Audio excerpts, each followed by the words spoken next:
প্রধানমন্ত্রী তারেক রহমানের চীন সফর নিয়ে বিস্তারিত জানাতে বেইজিং থেকে যুক্ত হচ্ছেন আশিকিন প্রিন্স।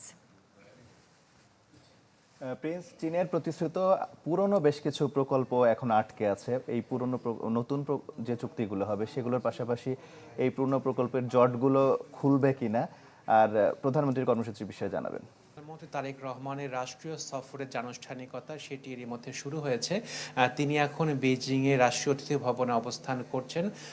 আজকে এখন যেহেতু চীনের স্থানীয় সময় 12টা বেজে 1 অথবা 2 মিনিট, সেই হিসেবে আজকে দুপুরের দিকে চীনের প্রধানমন্ত্রীর সাথে দ্বিপাক্ষিক বৈঠক হবার কথা রয়েছে এবং বেশ কয়েকটি চুক্তি এবং সমঝোতা স্মারক সই হবারও কথা রয়েছে।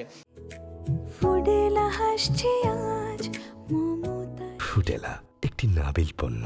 তমাল, আপনাকে জানিয়ে রাখি যে চীনের সাথে বাংলাদেশে কিন্তু বাণিজ্য ঘাটতি রয়েছে।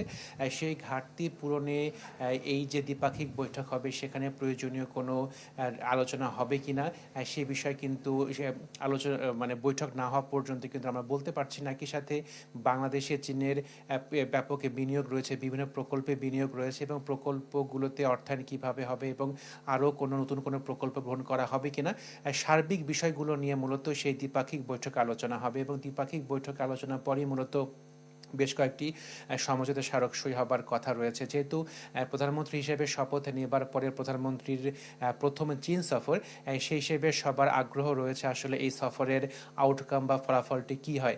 যতটুকু তথ্য আমরা পাচ্ছি যে 17টির মতো সমঝোতা স্মারক সই হবার কথা রয়েছে। এর মধ্যে গুরুত্বপূর্ণ যে কয়েকটি রয়েছে সেগুলি হচ্ছে বেল্ট অ্যান্ড রোড উদ্যোগের আওতায় সহযোগিতার জোরদার করা, কৃত্রিম বুদ্ধিমত্তা খাতে অংশীদারিত্ব, বাংলাদেশি পণ্যের চীনা বাজারে প্রবেশ সহজ করা, মুক্ত বাণিজ্য চুক্তি ও বহুপক্ষীয় বাণিজ্য ব্যবস্থাকে সমর্থন, জ্বালানি খাতে সবুজ উন্নয়ন, বাংলাদেশ থেকে তাজা কাঁঠাল রপ্তানির প্রোটোকল, উন্নয়ন সহযোগিতা, বৈশ্বিক উন্নয়নে উদ্যোগ বাস্তবায়ন, মোংলা বন্দর সম্প্রসারণ, মানব সম্পদ উন্নয়ন, চীনা ভাষা শিক্ষা, কারিগরি শিক্ষা এবং গণমাধ্যম সহযোগিতা বিষয়ক এই একাধিক সমঝোতা স্মারক।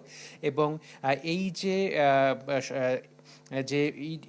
যে সমঝোতা স্মারক বা প্রধানমন্ত্রীর চীন সফর, সেটির মূল উদ্দেশ্য হচ্ছে বাংলাদেশে চীনের বিনিয়োগ বৃদ্ধি এবং একই সাথে চীনের প্রযুক্তি যাতে বাংলাদেশে আরও প্রবেশ করতে পারে, সব কিছু মিলেই মূলত এই বৈঠকে আলোচনা হবে এবং সবাই অপেক্ষা করছেন বৈঠকে ফলাফলটি কী হয়। এবং এই বিষয়গুলো নিয়ে আজকে মূলত স্থানীয় সময় 1টার দিকে বাংলাদেশের পক্ষ থেকে একটি সংবাদ সম্মেলন করা হবে। প্রিন্স, আপনাকে ধন্যবাদ।